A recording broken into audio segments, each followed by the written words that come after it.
We are what we eat, says Ludwig Feuerbach, 19th century German philosopher. Have you ever seen the Jetsons, the old American cartoon about life in the distant, high-tech future? It gave many children their first glimpse of what the 21st century might look like.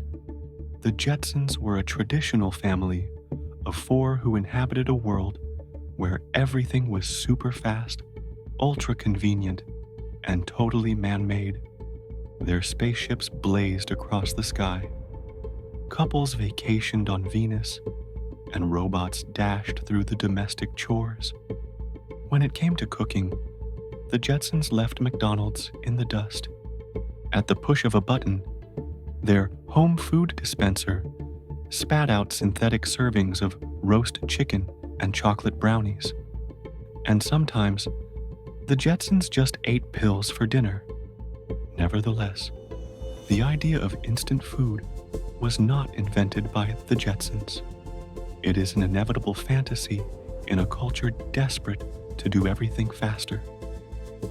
In 1958, 4 years before the first episode of The Jetsons was made, Cosmopolitan magazine predicted, without a hint of sadness, that one day every meal would be prepared in the microwave, which first hit the consumer market in the early 50s. And just to remind us of a time when cooking was less rushed and more real, we would spray artificial aromas around the kitchen. In the end, the Cosmo prophecy somehow turned out to be true. These days we are in too much of a hurry to bother with the fake smells. Food, like everything else, has been hijacked by haste. Even if the instant meal pill remains the stuff of sci-fi fantasy, we have all taken a leaf out of the Jetsons cookbook. Today, most meals are little more than refueling pit stops. Instead of sitting down with family or friends, we often eat solo, on the move, or while doing something else, working, driving, or surfing the net. Philosophy of slow food movement says, when families do eat together, it is often at fast food joints like McDonald's, where the average meal lasts 11 minutes. This acceleration at the table is even mirrored on the farm. Chemical fertilizers, pesticides, growth hormones, rigorous breeding, and genetic modification, every scientific trick known to man has been deployed to cut costs, boost yields, and make livestock and crops grow more quickly. For example, a century ago, the average pig took 5 years to reach 130 pounds. Today, it hits 220 pounds after just 6 months and is slaughtered before it loses its baby teeth.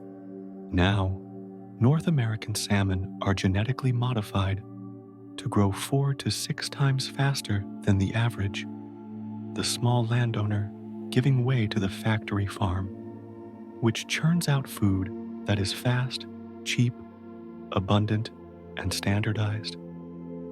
As our forebears moved into the cities and lost touch with the land, we fell in love with the idea of fast food for a fast age.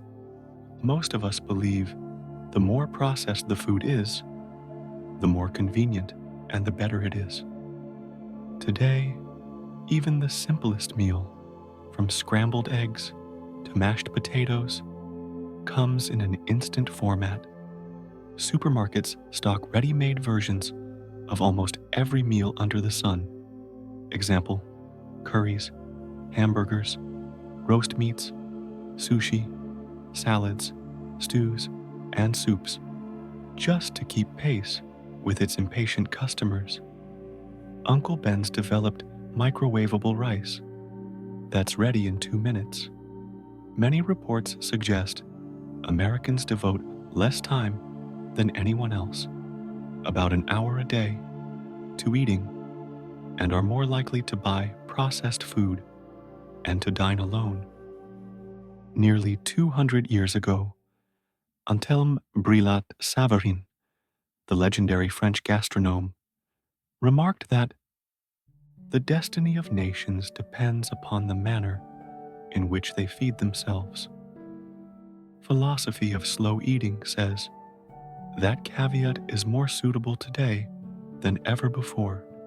In our haste, we feed ourselves badly and suffer the consequences. Obesity rates are skyrocketing, in part because we wolf down processed food packed with sugar and fat. We all know the results of picking produce before it reaches full ripeness. Still, we shipping it across the planet in refrigerated containers and then ripening it artificially. Avocados that go from rock hard to rotten overnight. Tomatoes that taste like cotton wool. In the pursuit of low costs and high turnover, industrial farms do damage to livestock, the environment, and even the consumer. Furthermore, intensive agriculture is now a leading cause of water pollution in most countries. In his best-selling exposé, Fast Food Nation, Eric Schlosser revealed that mass-produced American ground beef is often tainted with fecal matter and other pathogens, due to which thousands of Americans catch E. coli poisoning from hamburgers every year. Just scratch the surface, and the cheap food brought to us by factory farms turns out to be a false economy. Still, many of us have swallowed the idea that when it comes to food, faster is better. We are in a hurry, and we want meals to match. On the other hand, many people are waking up to the drawbacks of the gobble, gulp, and go ethos. On the farm, in the kitchen, and at the table, they are slowing down. Leading the charge is an international movement with a name that says it all: slow food. It all started in 1986, when McDonald's opened a branch beside the famous Italian Steps in Rome. To roll back the fast food tsunami sweeping across the Italy, Carlo Petrini, a charismatic culinary writer, launched Slow Food.